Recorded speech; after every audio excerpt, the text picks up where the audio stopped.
मैं आपको तो याद ही होंगी। मैं अपनी बात कर रही हूँ, निरुपमा। तो हेलो जी, ब्लॉग शुरू करते हैं। और दोपहर से ब्लॉग शुरू कर रही हूँ, 12:22 या 12:30 हो रहा होगा। चाय नाश्ता हमारा हो गया था। मेरी तबीयत नहीं सही थी, इसलिए मैंने शूट करना शुरू नहीं किया था मॉर्निंग में। और वैसे भी मैं मॉर्निंग पर्सन नहीं हूँ। मेरी फिर से दिनचर्या खराब हो चुकी है। मैं फिर रात भर जग रही हूँ और दिन में सो रही हूँ। लगभग 4-5 घंटा तो मैं सोती ही हूँ। फिलहाल मेरा पार्सल आया था चादर, तो मैंने कहा कि भाई आप लोगों से शेयर करती हूँ, दिखाती हूँ कैसा होता है। तो मुझे कॉटन का प्योर चाहिए था, तो मैंने ये मंगवाया था। और पापा ने कहा था कि ले लो, बट मैंने कहा मैं गोरखपुर आके ले लूँगी जब भी आऊँगी। उसके बाद मैंने सोचा कि मैं झाड़ू कर देती हूँ। अब तक तो मेरा पैर ठीक था, तो मैंने सोचा कि चलो झाड़ू कर देते हैं, पोछा कर देते हैं। पर मेरी हालत थोड़ी-सी ख़राब हो गई, मैं लगड़ना शुरू कर दिया था मैंने, और मैं रात भर सोई भी नहीं थी, तो मेरे शायद और ज़्यादा पेन हो रहा था। तो फिर मैंने झाड़ू किया और नाश्ता तो हो चुका था, ब्रेड ब्रेड बटर हुआ था। अभी तक सब कुछ ठीक था, सुबह अच्छे से गुज़रा, दोपहर अच्छे से गुज़रा, पर शाम होते-होते गुड़ गोबर हो गया। हमारे और हमारे हस्बैंड के बीच में थोड़ा-सा नोक-झोंक हो गया, और वो क्यों हो गया मैं आपको आगे बताती हूँ। फिलहाल हस्बैंड ने बोला कि स्वामी ने बोला कि ठीक है, तुम आराम करो, दवाई खा लो, पट्टी बांध लो। और उसके बाद मैंने झाड़ू लगाने के बाद नहा लिया था, और फिर मैं ब्रदर सिस्टर करके टीवी पे आ रहा था, चला लिया था मैंने। और फिर चीकू मेरे पास बैठी थी, और स्वामी ने बर्तन धुला, और फिर से मुझे बोला कि ठीक है, जब भी लंच करना होगा, तो लंच नहीं बन पाएगा या रात का कुछ था तो उसको मिक्सअप करके खा लेंगे। पर मैंने आइडिया दिया, ठीक है, चना, हरी मूँग और लइया, चूड़ा, टमाटर, प्याज़, खीरा मिला के हम यही सब खा लेते हैं। फिर सीधे 5:30 बजे मैं खाना बनाऊँगी, अगर मुझे आराम हो जाता है तो। तो फिर वहाँ से मैं उठ कर के आई, मैं बोर हो रही थी लेटे-लेटे, तो मैं अपना अटपटंगा सा मुँह बना कर के, बाल बना कर के, कपड़े बना कर के आती हूँ। हस्बैंड को परेशान करती हूँ, थोड़ा-सा पूछती हूँ कैसी लग रही हूँ, क्या लग रही हूँ, तो कभी उनका रिस्पॉन्स अच्छा आता है, कभी नहीं आता है। आप जब अपने ही जैसे इंसान से शादी कर लेते हो ना, तो वो बहुत ही गलत हो जाता है। बट मैं तो काफ़ी चेंज हो चुकी हूँ जो मैं पहले थी, पर वो अभी भी वैसे ही हैं जैसे शायद वो पहले थे। सर्वाइव करना बहुत मुश्किल हो जाता है, और सही बताऊँ तो फिर हालत ख़राब हो जाती है। तो फिर ये जो टाइम देख रहे हैं आप, ये सोफ़े पे सोए हैं और मैं कमरे में हूँ, सब्ज़ी काटने जा रही हूँ।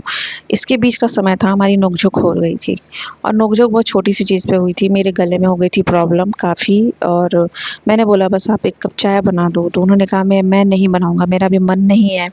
फिर मुझे दिक्कत हो रही थी, मुझे धुएँ से प्रॉब्लम है, मुझे धूल से एलर्जी है, तो मैंने झाड़ू लगाया था और धुआँ वगैरह मुझे लग ही रहा था। तो मैंने कहा कि भाई आप कर दो, मैं इसके बाद पूरा कर लूँगी, थोड़ा-सा भी आराम हो जाएगा मुझे तो।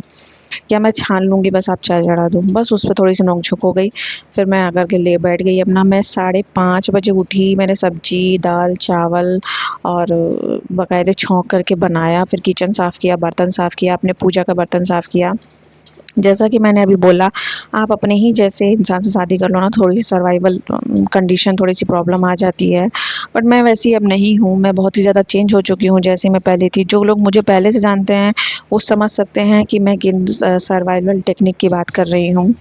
फिलहाल मैंने यहाँ पे जल्दी-जल्दी आटा लगाया, और वैसे मैं बता दूँ, ये आटा मैं अब पहले तो मैं बहुत अच्छा लगाती थी, पर मैं अब सिर्फ़ आटे को गीला करती हूँ, बाँधती हूँ, फिर जल्दी से रोटी बना देती हूँ। मेरी रोटियाँ अब उतनी अच्छी नहीं बनती हैं जैसे पहले बनती थी, क्योंकि मैं जैसी थी पहले, इन द सेंस कि मुझे डांस करना पसंद था, मुझे बाहर जाके नौकरी करना पसंद था, मुझे ट्रैवल करना पसंद था, मुझे ऐसी बहुत सी एक्टिविटी पसंद थी, पर ये खाना बनाना, ये रोज़ घर में रहना और इस तरह की बोरिंग लाइफ़ जीना नहीं पसंद था। पर आज मैं वही कर रही हूँ, एक प्रॉब्लम की वजह से, और वो है कमर में प्रॉब्लम। आज अगर मैं थोड़ा-सा भी पैर उठा के नाच लूँ या थोड़ा-सा भी पैर में एक्टिविटी कर दूँ, मेरी प्रॉब्लम शुरू हो जाती है।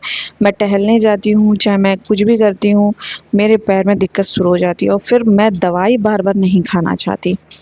तो इस वजह से मैं बता रही थी कि मैं जो हूँ वही मुझे मेरा आईने की तरह मिल गया है, और भाई सर्वाइव करना बहुत ही ज़्यादा दिक्कत है। फिलहाल नोक-झोंक हो चुकी थी, तो मेरा मूड बहुत डिस्टर्ब था, मैंने खाना बनाया, मैं थोड़ा-सा पानी-वानी पिया, आराम किया, और हस्बैंड अपना वहाँ बैठे हुए थे, उनको चीकू को टहलाने जाना था, चाय और दूध भी लेने जाना था। हम लोग बाहर से दूध ले रहे हैं, हम लोग पैकेट का दूध अब नहीं पीते हैं, ना खाते हैं। और उसके बाद मैंने कपड़े तो मैंने टी-शर्ट तो यही पहन रखा था, मैंने लोअर चेंज किया, फिर मैं पास ही के मंदिर में चली गई। मुझे जब भी कष्ट होता है, मैं अब किसी को भी फ़ोन नहीं लगाती हूँ, मैं सीधे अब भगवान के पास जाती हूँ, चाहे वो घर में हो, चाहे खाली दीवार हो, चाहे को मंदिर हो आस-पास, मैं वहाँ जाती हूँ, उनसे अपनी शिकायतें कहती हूँ, उनके सामने मैं रोती हूँ। मैं अब किसी को भी फ़ोन नहीं लगाती हूँ। मुझे लगता है कि भाई भगवान जितना अच्छा आपको समझते हैं, उतना आपको कोई नहीं समझ सकता, कोई भी इंसान नहीं, चाहे वो आपका पार्टनर हो, माँ-बाप हो, चाहे भाई-बहन हो, कोई भी हो।